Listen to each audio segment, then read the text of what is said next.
Sebelumnya pada November lalu, pengacara senior Profesor Otto Cornelis Kaligis telah mengirim surat terbuka kepada KPK dan Presiden Jokowi soal kasus Formula E. Kali ini ia kembali membuat petisi keadilan untuk Tuhan.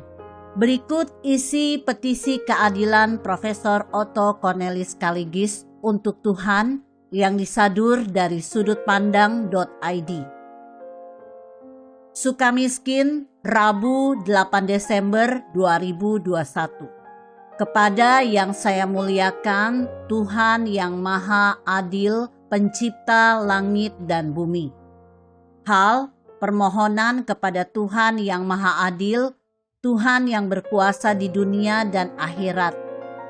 Tuhan, kembalikan NKRI sebagai negara hukum yang berkeadilan.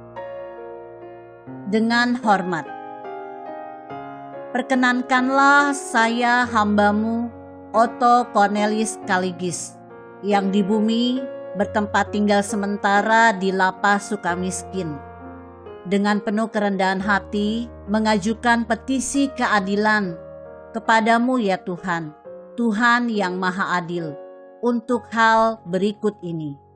1.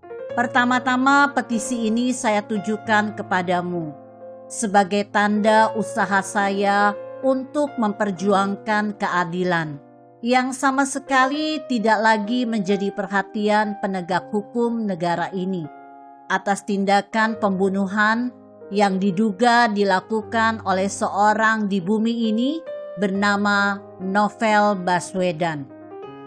2. Saya yakin bahwa Aan di akhirat yang mati oleh peluru panas tembakan Novel Baswedan yang kehilangan nyawa tanpa daya juga mengajukan petisi yang sama yang sekarang saya perjuangkan hanya dengan satu tuntutan, adili Novel Baswedan. 3. Semoga petisi ini yang saya alamatkan kepadamu ya Tuhan tidak diplesetkan sebagai tuduhan terhadap diri saya seolah saya telah melakukan penistaan agama. 4. Tindakan dugaan pembunuhan Novel Baswedan didukung oleh ICW, Mata Najwa, Koran Kompas, Majalah Tempo, dan semua LSM pendukung Novel Baswedan yang berusaha menutup-nutupi kasus dugaan pembunuhan Novel Baswedan. 5. Tak dapat disangkal bahwa di dunia penegakan hukum Novel Baswedan adalah oknum kebal hukum yang super kuat, sehingga semua penegak hukum tidak berani menghukum seorang Novel Baswedan. 6. Permohonan saya ini kepadamu ya Tuhan bukan fitnah, bukan hoax. Saya sadar bahwa Engkau Maha mengetahui. 7.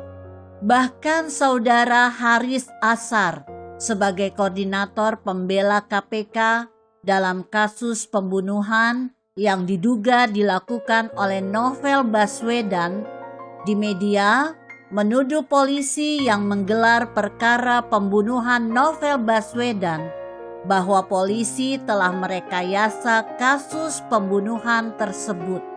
Sungguh satu bentuk fitnah yang dilontarkan pembela Novel Baswedan. 8. Melalui fitnah Haris Ashar berarti P21, Kejaksaan dan putusan hakim pra-peradilan di Pengadilan Negeri Bengkulu yang memerintahkan kasus dugaan pembunuhan Novel Baswedan dilanjutkan, semuanya adalah hasil rekayasa untuk mengkriminalisasi Novel Baswedan.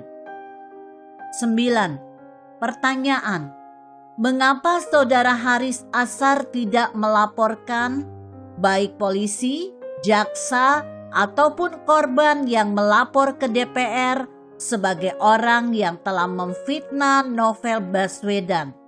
atau melaporkan para penyidik yang telah melakukan kejahatan jabatan atau penyalahgunaan kekuasaan, melanggar pasal 421 KUHP. 10. Bukankah tempat untuk membela Novel Baswedan di pengadilan bukan melalui pernyataan sesat di media? 11. Pernyataan Haris Azhar yang dibuatnya tanpa bukti menggambarkan bagaimana seorang pembunuh biadab dibela secara membabi buta, memutarbalikkan hasil penyidikan polisi yang transparan. Seandainya demikian, silakan Saudara Haris Azhar menjadi saksi the charge kasus dugaan pembunuhan Novel Baswedan. 12. Saya membuat buku berjudul Novel Pembunuh Bengis. Kalau seandainya Haris Azhar menyatakan buku saya yang berjudul Novel Pembunuh Bengis fitnah, silakan laporkan saya ke polisi. Biar kita berdua beradu mengenai kebenaran isi buku saya tersebut. 13. Sedikit kronologis mengenai peristiwa dugaan pembunuhan Novel Baswedan. 14. Mengenai kronologis ini, saya telah membuat cukup banyak flash disk untuk dibagikan kepada media.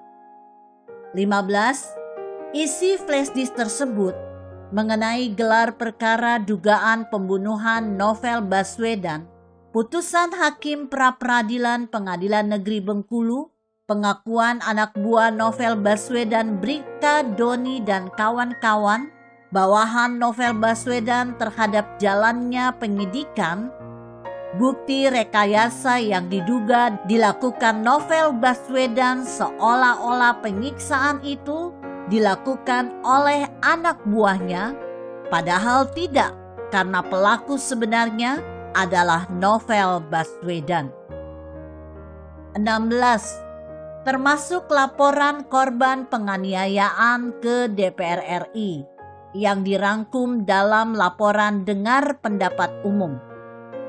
17. Semua bukti ini telah saya sampaikan dalam proses penyampaian barang bukti dalam perkara perdata nomor 985-G/PDT-2019-PN.JKT-SLT yang saya viralkan di depan majelis hakim. Jaksa selaku tergugat dalam perkara tersebut tidak membantah bukti yang saya sampaikan. 18.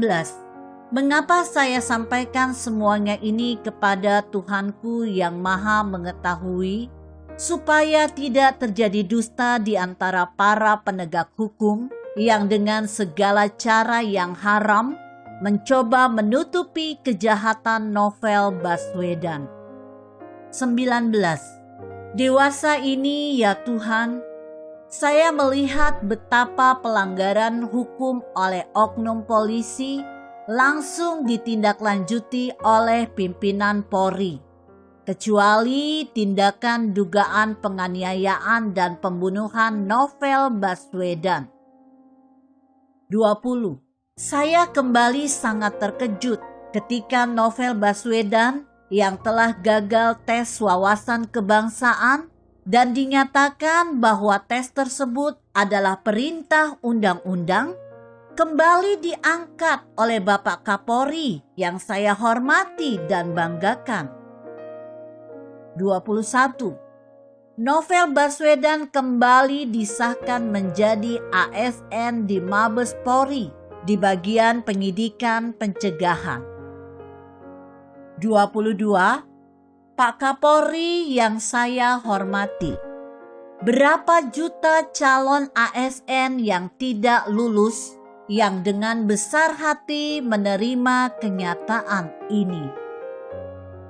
23. Lalu bagaimana rekan-rekan penyidik yang telah melakukan gelar perkara dugaan pembunuhan Novel Baswedan 24. Bapak mungkin masih ingat peristiwa penyiraman air keras terhadap mata Novel Baswedan? Bagaimana di saat itu Novel Baswedan menuduh petinggi polisi yang terlibat mencoba mempetieskan kasus tersebut. 25. Bagaimana Novel Baswedan memfitnah Irjen Pol Aris Budiman atasannya di KPK sehingga Novel Baswedan dilaporkan ke polisi. Laporannya tanpa transparansi perkembangan hasil penyidikan. Dipetieskan penyidik. 26. Termasuk laporan polisi Bribka Doni Juniansyah yang diduga dianiaya Novel Baswedan karena menolak rekayasa BAP buatan Novel Baswedan, seolah-olah Bribka Doni yang membunuh Aan dan menganiaya para korban tersangka kasus burung walet. 27. Ketika Novel Baswedan menjabat sebagai kepala penyidikan Polres Bengkulu, bos burung walet membuat laporan pencurian burung waletnya. 28. Tanpa membuat berita acara pemeriksaan terhadap saksi dan tersangka, Novel Baswedan langsung menyiksa para tersangka, menyetrum kemaluan para tersangka, menggilas dengan motor trail sekaligus menembak masing-masing kaki para tersangka. Seorang korban salah tangkap, Aan, mati karena kehabisan darah.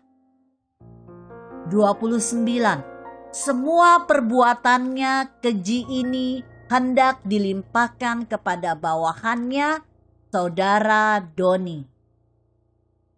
30. Untung Doni menolak. Akibatnya Doni dianiaya oleh Novel Baswedan. 31. Saya dapat membayangkan jika Gubernur Anies Baswedan berhasil jadi presiden, pasti Novel Baswedan diangkat jadi jaksa agung. 32. Bisa saja orang pertama yang dipidanakan adalah Ketua KPK, Firly Bahuri. Atau mungkin Bapak Presiden Insinyur Joko Widodo yang tidak bersedia menempatkan kembali Novel Baswedan sebagai penyidik KPK yang gagal tes. 33. Pokoknya yang menguasai dunia hukum sekarang ini adalah Novel Baswedan. Bayangkan, seorang yang mestinya diadili karena sangkaan penganiayaan dan pembunuhan sekarang bisa berjaya di Mabes Polri. Semua penegak hukum takut mengadili Novel Baswedan. 34. Bisa saja sebagai ASN yang baru diangkat, Novel Baswedan menuntut agar kembali ditempatkan di KPK. 35. Bukankah syarat maksimum umur ASN adalah 35 tahun?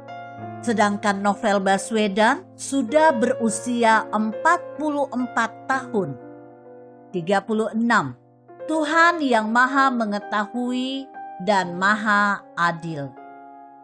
37.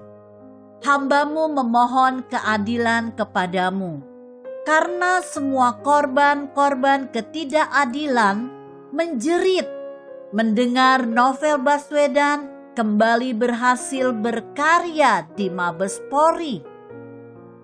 38. Cita-cita era reformasi adalah tegaknya hukum. Mengapa hukum jadi porak-poranda hanya karena ulah satu orang bernama Novel Baswedan? 39.